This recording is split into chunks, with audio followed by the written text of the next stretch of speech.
Welcome to Difference Makers, the podcast that explores people making a difference across planet Earth. I am your host, Joni Readout. On this episode of Difference Makers, I'm here with Dr. Thomas Paulsen. Dr. Paulsen is a professor and a department head of Applied Agriculture and Food Studies at Morningside University. Tom taught high school agriculture for 21 years prior to completing his PhD studies and taking his passion for teaching and learning practices, specifically in the discipline of agriculture, to the collegiate level. He has a multitude of awards, including Iowa Teacher of the Year and the Milken Educator Award, along with recently being recognized for his work in teaching and assessment at Morningside University. Thank you for being with us, Tom. We're excited to hear about your difference maker experiences. Thank you very much for having me today. I'm very excited to be here. Who are the people in your life that have been difference makers, and how have those people been difference makers in your life? So I would say that when we start out thinking about people who've truly made a difference in my life, would start with my parents. I grew up on a family farm with two parents who had a wonderful work ethic. My mother was a teacher at country school, and my dad was a teacher for me each and every day of my life, teaching me the importance of getting up and going to work every day, and livestock that depended on us, crops that depended on us doing the work we needed to do. Stephen Covey has the law of the farm, right? If you've read his books, and you can't cram for harvest on a farm, so it's every day getting up and doing the job that you need to do. And my parents taught me how important that really was in making a difference.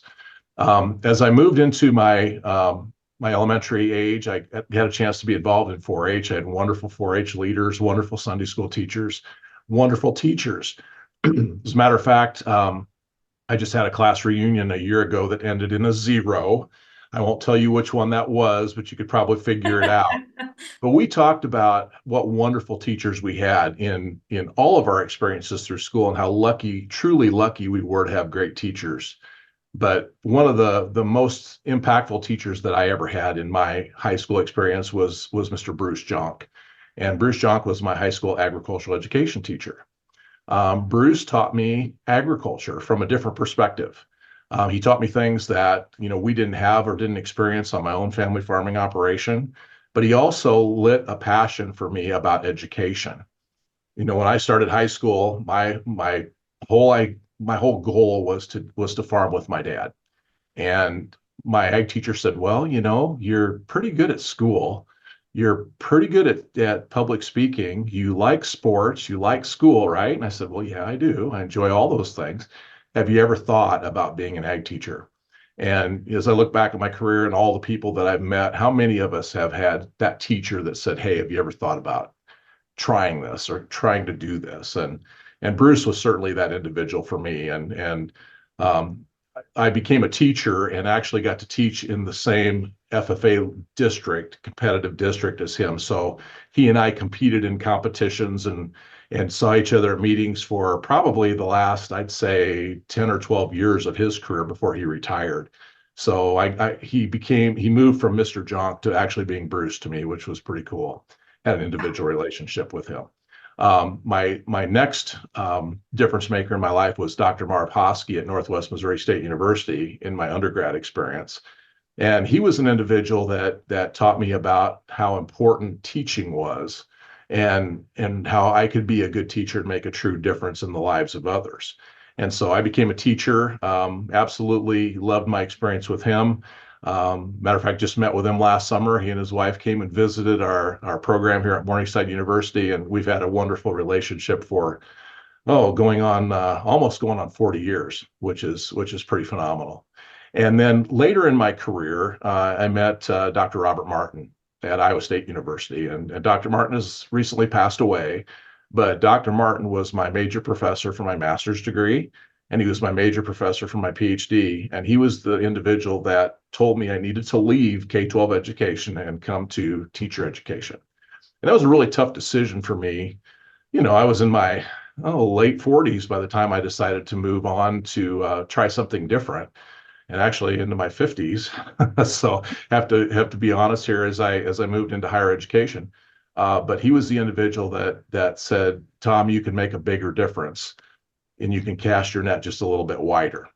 And so sometimes it's hard for us to hear those kinds of things from others, but those encouragers along the way that say, you can do this and think about it from a different perspective. And those are my parents, Mr. Bruce John, Dr. Marvin Hosky, and Dr. Robert Martin are some that really made a difference for me.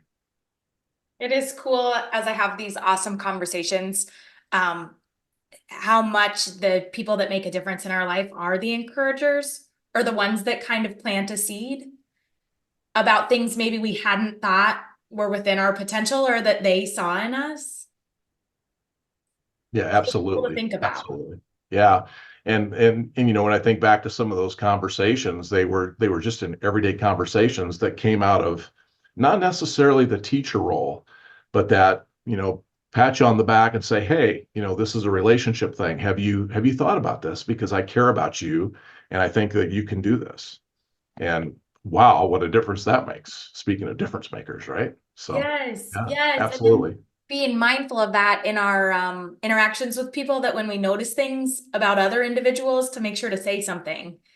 And like you said, it doesn't have to be in a formal, like advisee role, but just as I care about you and I notice this about you, and it's a strength that you have, and highlighting that for people. Absolutely. And that's one of the things I really, really love about my current position is that opportunity to work with students in the advising capacity and so much in that individual.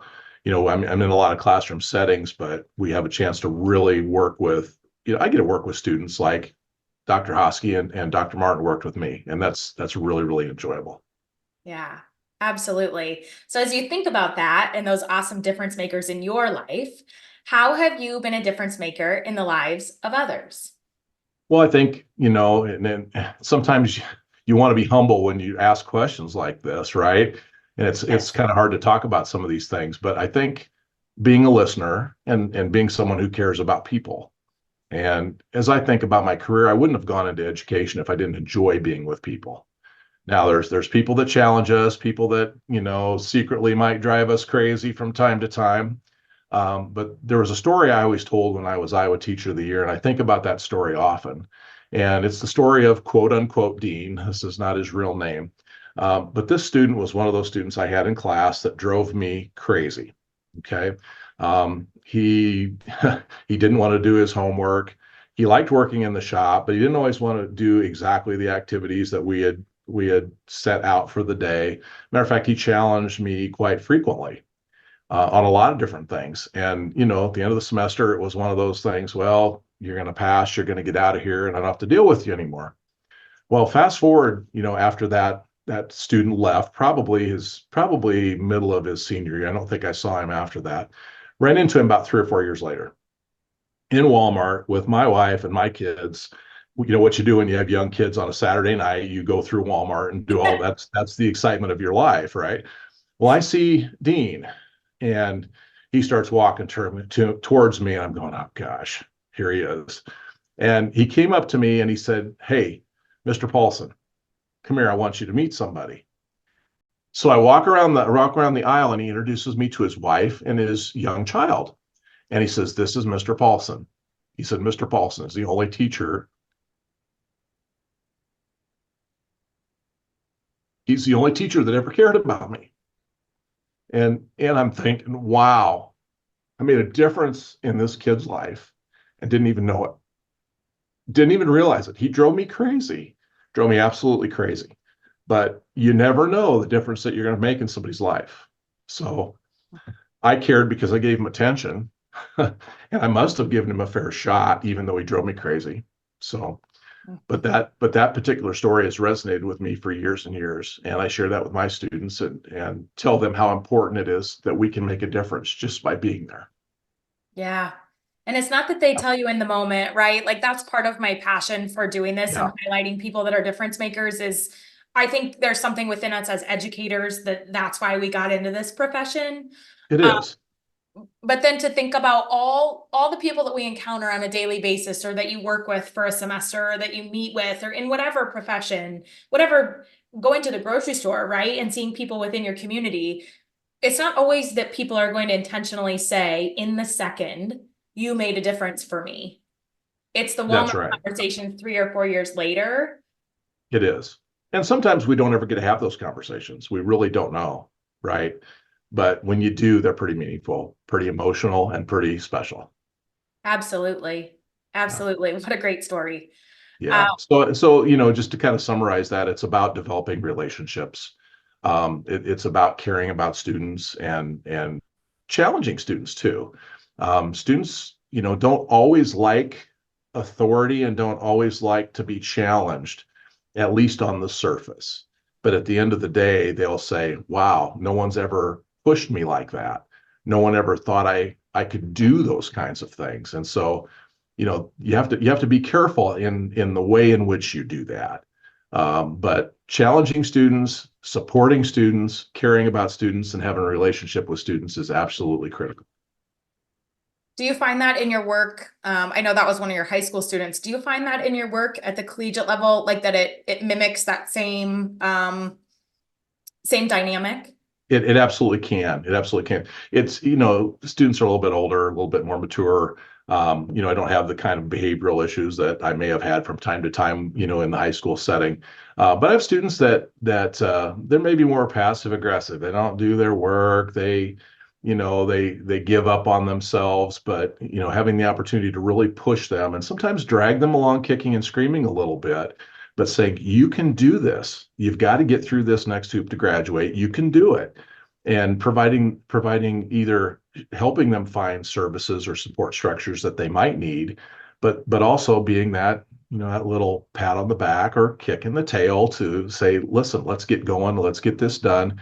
How can I help you to be successful? And having that kind of relationship in almost an adult to adult setting. College students are legally adults, but they're not quite there yet all the time. But they're growing and working towards that. There've been a lot of stories of students who have made it through, and it's been really fun to help challenge them and work with them to get there.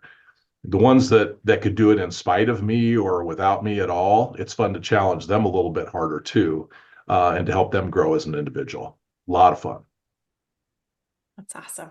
Yeah, the power that we have, the influence that we have on other people. And you're right, that question is not one that we as difference makers want to sit back and be like, oh, like nobody touts that, right? Nobody, that's a difference maker, isn't walking around with this accolade of like, Right. this is what I've done for other people. But it is, and know that there's other people that I've interviewed that are like, why am I getting emotional about this? Like, why is this happening? That's right. And it does, because I don't know that we take time to think about the stories like you shared of Dean all that often. And I love that you share that. Not just here, but like as teacher of the year. And that's something that you come back to with your students now. Absolutely. So as we reflect on the people that were difference makers in your life and how you've been a difference maker in the lives of others, what are the attributes or the habits that you see in people who are difference makers? Well, I'm going to start with the real basics, right? They show up and they care, right? They show up every day, bring their lunchbox to work, and they go to work, whatever that might be. And that could be in any industry, not just in the industry of education, but it can be in anything. You show up. That's first and foremost. You care about the product that you have at the end of the day. You care about your work. I remember my grandfather telling me, if you're going to go to work sweeping floors in a store, you be the best floor sweeper that company's ever had. And you take that philosophy in absolutely everything you do. Now, what does it mean to be the best? Well, it means to give your best first and foremost, but it also means to listen on how you can be better, because what you think might be your best is a long way from what truly is your best. And I think that's reflected back in the story of Dean to some extent. But how can we get better? In teacher education, we look at all the time the continual improvement model. How do we get better? Right? There's no such thing as a perfect lesson. In the world that I've worked in with research papers and publishing, there is no such thing as a perfect manuscript. There's no such thing as a perfect abstract or presentation to go to a conference. But how do we get better? How do we get better? And that's really important, that to be a person who can be a difference maker, you have to look inward before you can look outward. Absolutely. It's when I ask, that's one of my favorite ones to ask, because it's never anything that we don't have control of. That as human beings, we can grow in things, we can care about the things that we're doing, we can be encouragers. All the people that you said were difference makers for you, then replicating that experience for other people. Right now, That's right. you're a professor that's able to provide those opportunities and those encouraging moments for others because that's what was done to you or That's for right. you. Absolutely. Yeah. And you have to care. You have to want to make and develop relationships. Being a difference maker is not for the weak of heart. We've got it's hard work sometimes. It's challenging work sometimes. But look inside and then see how you can get better, and then how you can help others get better. And I think that's the true definition when we think of leadership. It's not just leading the pack, but it's leading the pack for the goals of the group. How do we help the group to get better? And if we look at it from that perspective, we can truly make a difference in the lives of others. Yeah, yeah, that's great. I want to thank my guest today, Dr. Thomas Paulsen, and all of our listeners, because the real question here today is, how will you be a difference maker? How are you a difference maker? Is it some of the same things that Tom is doing, or maybe something you want to do differently? Remember, you have the ability to be a difference maker for others, and others need you. We all impact people on a daily basis. Why not be the difference makers in the lives of others?